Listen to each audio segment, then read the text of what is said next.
Yo! Welcome to another episode of Gaming with your boy, Mr. C. And guys, for some reason I feel very compelled to do a Watch Dogs Legion review, even though I beat the game several weeks ago, so let's go ahead and hack in. Mr. C, Gaming with Mr. C.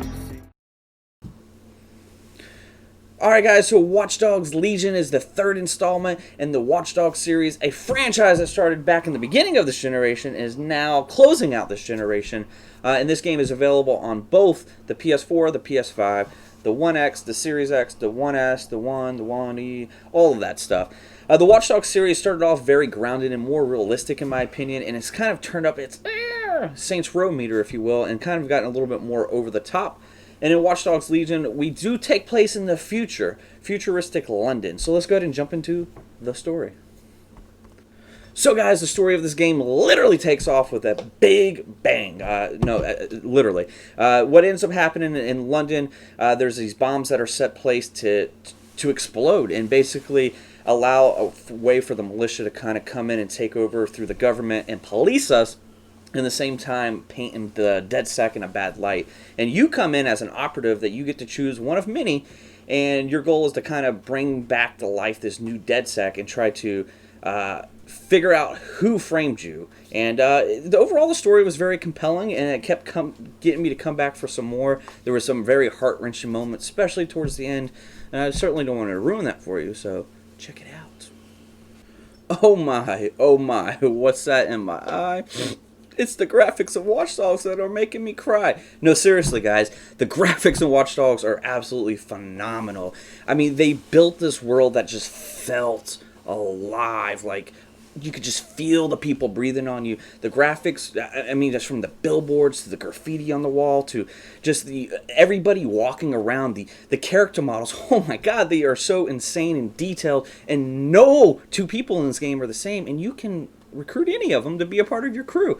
And that was just on the One X, man. When I slid into this next generation, I was punched in the face with even better looking graphics. The love and care that went into them, and I assume that love and care was known as ray tracing, because the raindrops, the reflection of the rain and the puddles on the ground were even that more reflective and realistic. One of the things that really took me by surprise, though, was the audio from the sounds of the heads of the other DedSecs in your ear, from the cars. This game takes place in the future, whereas you would imagine most of these cars are electric, and that just that hum and that feel and that sound of this vibrant world and these electric cars, it just added this additional layer of immersion. And from a presentation standpoint, I mean,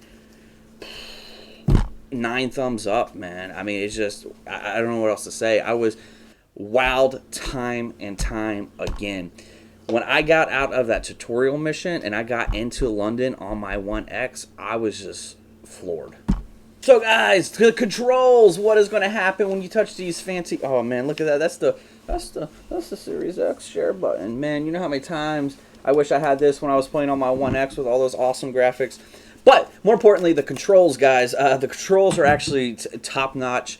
I have very little issues with them. The one thing that of note that I felt like I had to talk about is in this game, Watch Dogs, especially in the first one, you could just kind of hack a few things.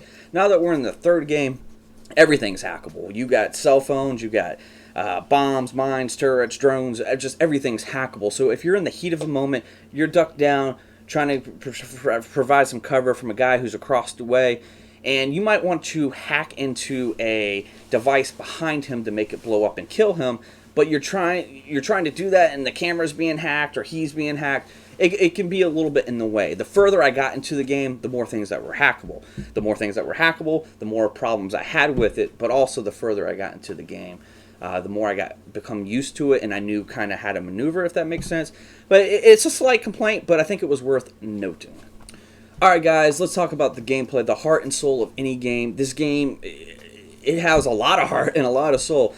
Even if you think about the main mission, there's just so many different ways to go about that main mission. You could try to sneak through the front door if you want. Maybe you want to try to hack in a drone and try to find an open window in the back, at the top to try to sneak through. Maybe you want to go in guns a-blazing. Maybe you want to hack into a drone and just light your foes up with hot melted steel. there's just so many different ways to tackle these missions. You're going to feel like you're Bobby Boucher. And that's just the main missions. What about the side stuff, the throwing the darts, the fight club? What about your operatives? Your operatives. Let's talk about the operatives, which is a huge part and component of the gameplay. You start off the game by choosing one operative, and kind of as you go through the game, you're actually able to add 120 more operatives to your arsenal. And these are people that are just around the world, like living and breathing in this world, and you could try to get them to join your calls, and they actually have their own story. You can get the deep profiler to find out more about them. You actually start to care about these people, and they all feel different. Matter of fact, there'll be times in the game where you'll be going on in a mission, and you're like, what is Cindy doing over there? She's got her own mission going on. And you might be able to pick up Cindy's friend, Charlene, because, you know, they're friends and she's already part of the cause. It's easier to get her to recruit. You may run into them playing darts somewhere. It's just insane to me that these people are in this living and breathing world. And I've never played a game where I felt like I was different characters since GTA 5, really. And this does it on a whole new level. And then the customization. You can go to different shops that sell different clothes depending on what shop you are to really give them even a more customized look. That's if you even want to. I kind of enjoyed playing these, like this punk rock chick, this, you know, more uptight mom. It was just very interesting. And then you got this option as permadeath or not permadeath. For instance, I didn't have permadeath on because I couldn't take the emotional toll of actually losing somebody.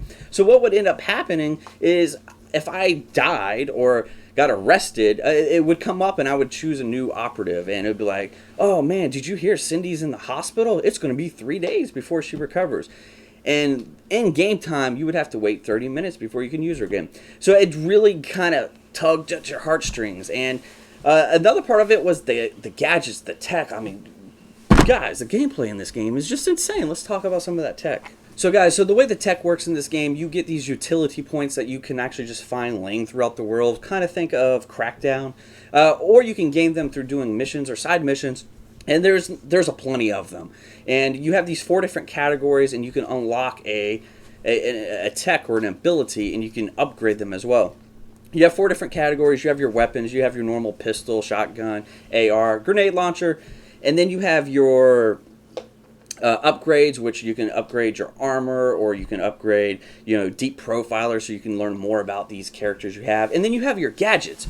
You get to pick one gadget, basically, that you can use and have active at any given time. Once you're in a mission, you can't change it, so pick wisely. You have like a spider bot. If you played Watch Dogs 2, you know exactly what I'm talking about. But my personal favorite was the invisibility cloak. Oh, I love this thing. And it would last longer if you stood still. So it just kind of gave you a new way to play the game, because it's like, okay, do I want to use this invisibility cloak to run away from an enemy, or do I want to just hide out and try to recover some of my health? And then you have the hackables. Oh, the hackables, man. You can hack into, there's so many different drones in this game. There's delivery drones, there's police drones, there's cargo drones. The cargo ones are the ones you can hack into and get a ride and basically control it. One of my favorite things about the game. And then you have like turrets and stuff. But as you unlock being able to hack them, you can upgrade to disable them, or my favorite thing, you can upgrade them to where you turn them on an enemy. So if you're like scanning through a room, let's say you hack into a camera and you see a turret over there, you can hack into it and turn it against the enemies. So now they're fighting the turret, you hit that invisibility cloak, you kind of sneak past them to the next room. There's just so many different ways to complete this game, depending on your mods and how you want to tackle it. And if you think differently, oh man, this game's tons of fun. So guys, what's the difference basically between the last gen and this gen? There's really 2 big things. The first one is that graphical punch, man. That ray tracing really just makes the game pop. Think about, you know, the max, the second thing, and most importantly, is the load times. If you've ever played Assassin's Creed, Watch Dogs, Grand Theft Auto, the load times are just sometimes unbearable. And most people talk about the load times, and that initial load time is 2 or 3 minutes. That sucks. But what about when you die?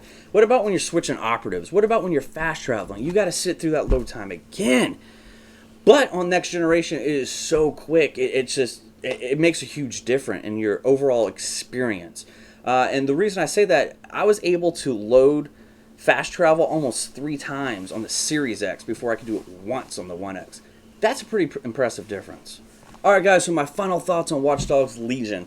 When I first heard about this game and saw this game at E3, what was it, like 2 or 3 years ago now? I was like, I mean, it looks awesome, but is Ubisoft like biting off more than they can chew here?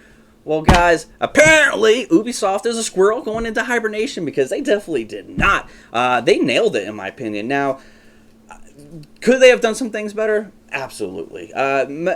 Personally, for me, I think that there's some issues with the controls when you're trying to hack into things, like I said. And if you don't use your creative imagination and you go about every mission the same way, you're probably going to be bored, honestly.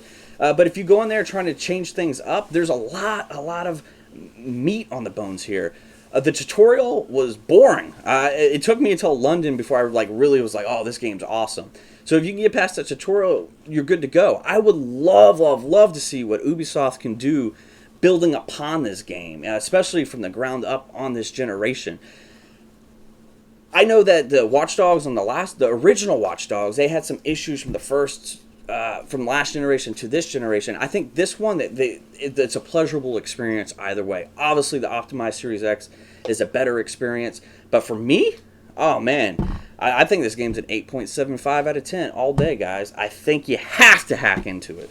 Mr. C, Mr. C.